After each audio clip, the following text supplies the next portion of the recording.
Every Sunday morning for 41 years, Walter Higgins made 2 cups of coffee before Ellen was even awake. Hers first. Cream, no sugar, in the blue mug with the chip on the handle she refused to let him replace, no matter how many times he offered to buy her a new one for her birthday. He never asked why that particular mug. He just knew, the way you know things about someone after 4 decades, without ever once needing them explained. That's the kind of man this story is actually about. Not a retirement account. Him. Ellen used to say Walter proposed to her in the world's least romantic location, the parts counter of the hardware store where she worked summers in college, both of them 22, him holding a box of washers he didn't actually need, working up the nerve for 3 visits before he finally said it. She said yes before he finished the sentence. 43 years later, she still brought it up every anniversary, and he still pretended to be embarrassed by it, and they both knew the pretending was half the fun of it by then. Sunday afternoons belonged to the church parking lot, empty after the noon service let out.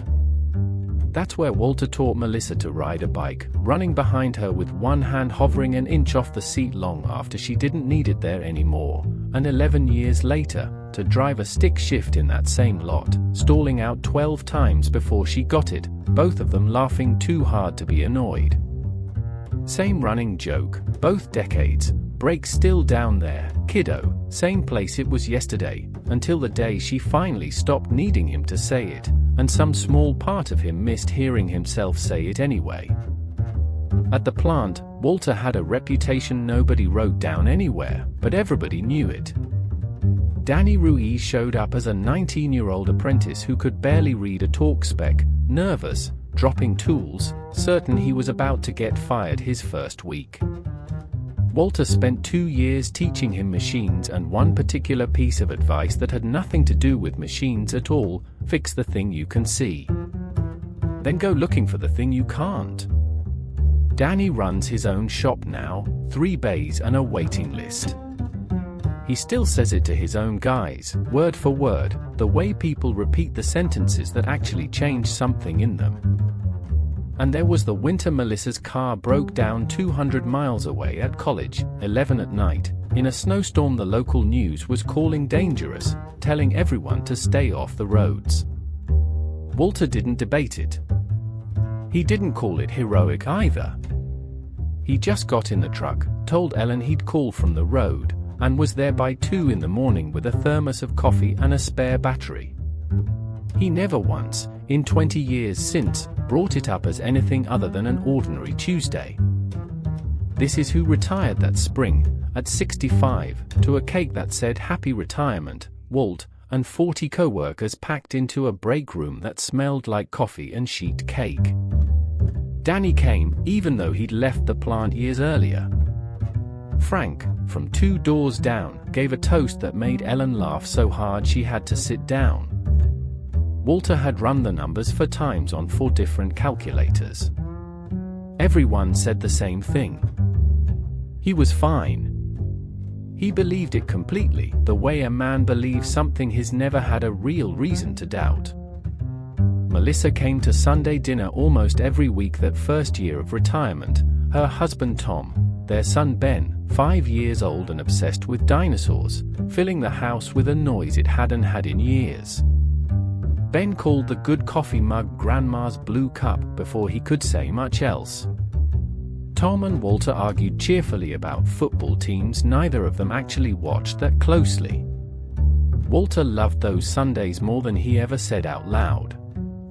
He'd sit at the head of the table and think, more than once, that this exact noise, this exact table, this particular chaos of a 5-year-old narrating dinosaur facts nobody asked for, was what all 40 years had actually been for. Nobody at that table noticed the first small crack. It didn't look like one. Ellen had been asking Walter to repeat himself at dinner for months, and laughing it off each time, blaming the register on the television, blaming Walter for mumbling. She finally admitted it over coffee one Sunday, quietly, almost embarrassed. The television had gotten too quiet to follow, and had been for a while. Hearing aids. $4,200, because Medicare, it turned out, treats hearing the same way it treats teeth, like a convenience, not a necessity. Walter paid it, patted her hand, told her it was nothing. It felt like nothing. That's exactly the trick. The second crack took longer to notice, because it never announced itself all at once. It showed up as a receipt at the pharmacy in June that was $11 higher than the month before. Walter mentioned it to Ellen almost as a joke, used to be I could get lunch for that difference. In October, the same prescription, another jump, and the joke had gone a little flat. By February, filling out the same slip he'd filled out 100 times, Walter stood at the counter doing math in his head instead of just handing over his card the way he used to, and neither of them was joking anymore. Ellen had started clipping coupons again, quietly, after 15 years of not needing to, leaving them on the counter like it was nothing in particular. Then, on a Tuesday in March, the phone rang, and Melissa's voice was doing the thing it used to do at 7 years old, right before she admitted to breaking something. Tom moved out, she said. 2 weeks ago. I didn't want to tell you until I knew what I was going to do. And they cut my hours at work the same month, like the universe was taking notes. I hate asking, Dad, but... Come home, Walter said, before she finished the sentence. There was never a version of this where he said anything else, and both of them knew it before he said it. Ben's dinosaurs moved into his old room within the week, alongside a nightlight shaped like a stegosaurus that stayed on every night after that. Walter and Ellen told themselves, and each other, that it was temporary. They believed it the same way Walter had believed the calculator.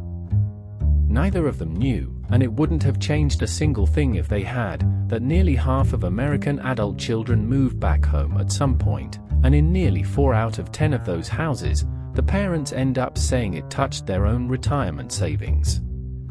Walter and Ellen weren't an exception to anything. They were just a family, doing what families do, without anyone handing them the part of the math that mattered. Nobody sat down and did new math. The withdrawals from savings just got a little bigger, the way they always do in houses like this one, a car repair here, new shoes for a growing 5-year-old there, groceries for 4 instead of 2, never one decision big enough to notice on its own, each one small enough that saying no would have felt cruel and saying nothing felt, for a while, like the kinder option. It came apart, all at once, at Thanksgiving. The table was full in a way it hadn't been in years. Melissa, Ben, Frank and his wife from next door, Ellen's sister down from Ohio, a folding chair borrowed from the garage because the dining room only sat 8 and they needed 9. Ellen had made too much of everything, the way she always did, like abundance itself was a kind of insurance.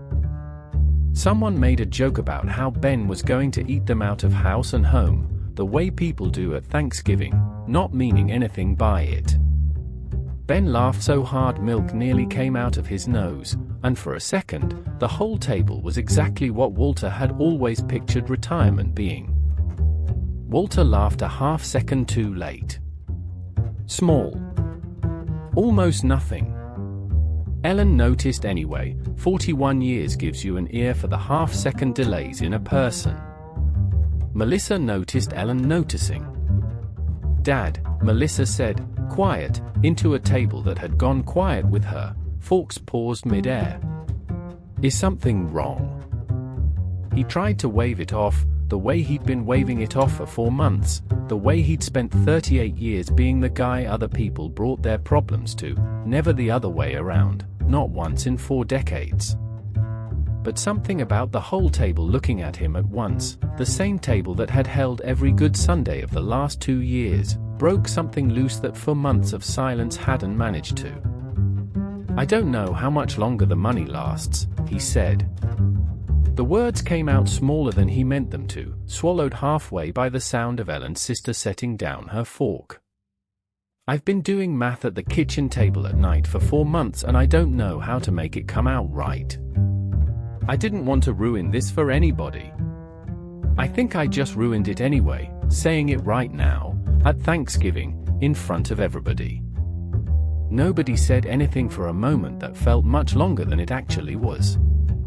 Ben, sensing the air change the way kids always do before they understand why, asked quietly if he could be excused, and nobody stopped him. "You should have told me," Melissa said, and her voice cracked on it, for months of guilt finally finding somewhere to go. "I've been lying awake doing math of my own, Dad. I thought it was about me. I thought you regretted saying yes that day on the phone, and you were just too kind to say it." "Never," Walter said, and meant it with everything he had left in him. "Not for one single second, Melissa. Never."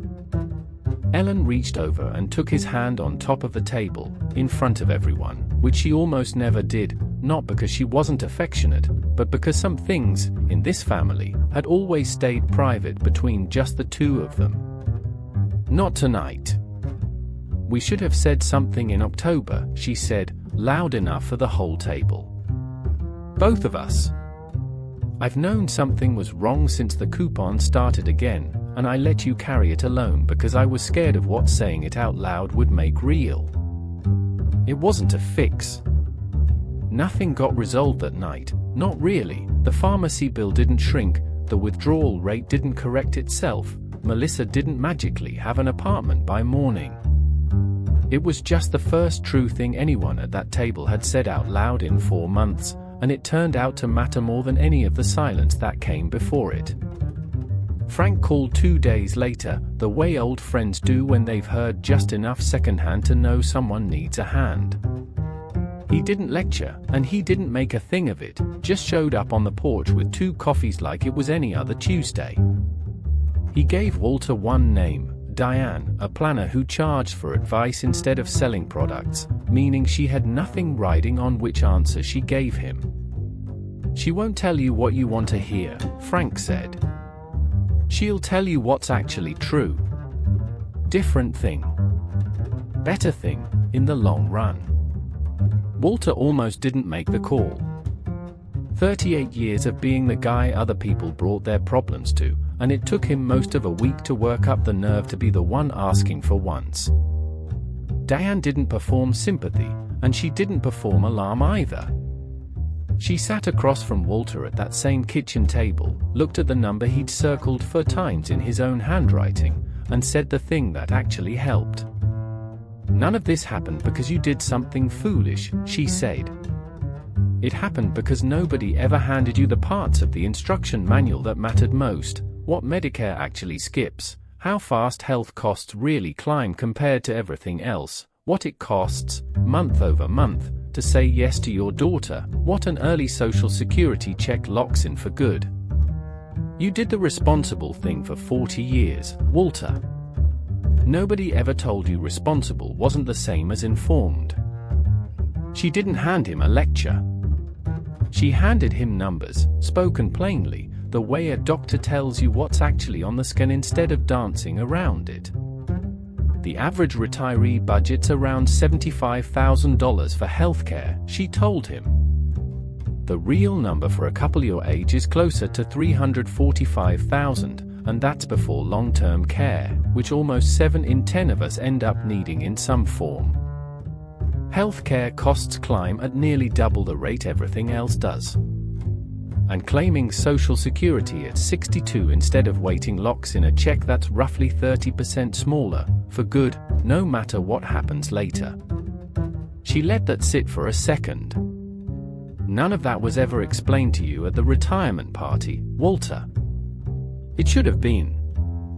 Then she handed him a plan, built around the family actually sitting at his table, not the one a calculator had assumed years ago, smaller, steadier withdrawals that could actually stretch across a longer life than he'd planned for, the equity quietly sitting in a paid-off house, finally put to work instead of ignored, through a reverse mortgage she explained without a single word of sales pitch attached, and one number, agreed on by all 3 of them together this time, at that same table. for how long Melissa's stay would last and what it would look like on both ends. The Social Security check stayed what it was. Some things, Diane told him plainly, don't get a second try. You just build the rest of the house around the one room you can't move anymore. It wasn't a rescue. The pharmacy bill didn't get smaller. But something did change that winter, quietly, and it wasn't a number on a page. Ellen stopped hiding the coupons. Melissa stopped apologizing every single time she used the good towels. And Walter, for the first time in 4 months, slept an entire night without waking up at 2 in the morning to redo math he'd already done 6 times. Melissa found her own place that spring, 20 minutes away, close enough for Sunday dinner to survive the move. She still comes almost every week. So does Ben, taller now, dinosaurs mostly traded for baseball cards, still sitting in the chair that used to be his mother's as a kid, still narrating facts nobody quite asked for, just about shortstops instead of stegosauruses now. Walter still makes 2 cups of coffee most Sunday mornings. Hers first. Cream, no sugar, in the blue mug with a chip on the handle. Some Sundays now, there's a 3rd cup on the counter, small and plastic, apple juice instead of coffee, because Ben likes to sit at the table like the grown-ups do, elbows planted the exact way Walter's always been, without either of them ever noticing where he picked it up. Danny still stops by twice a year, usually with a 6-pack and a story about some kid at his own shop who reminds him of himself at 19. He doesn't know about the 4 months. Walter's never told him, the same way Walter never made a thing of the snowstorm, or the bike lessons, or any of the ordinary things that turned out to matter the most. Walter never talks about that Thanksgiving unless someone asks directly.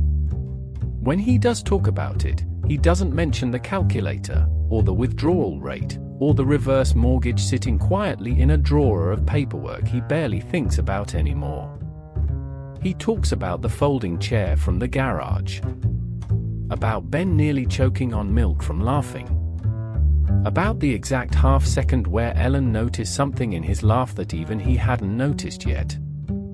About how the worst sentence he ever said out loud at that table turned out to be the thing that finally let everyone in the house breathe. He still has the watch from the break room, in the same drawer it's always lived in.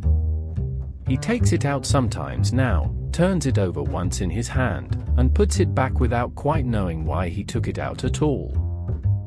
It was never going to be the thing that saved him. It never once ticked, and it never once listened. The people at that table did both, the moment somebody finally gave them the chance.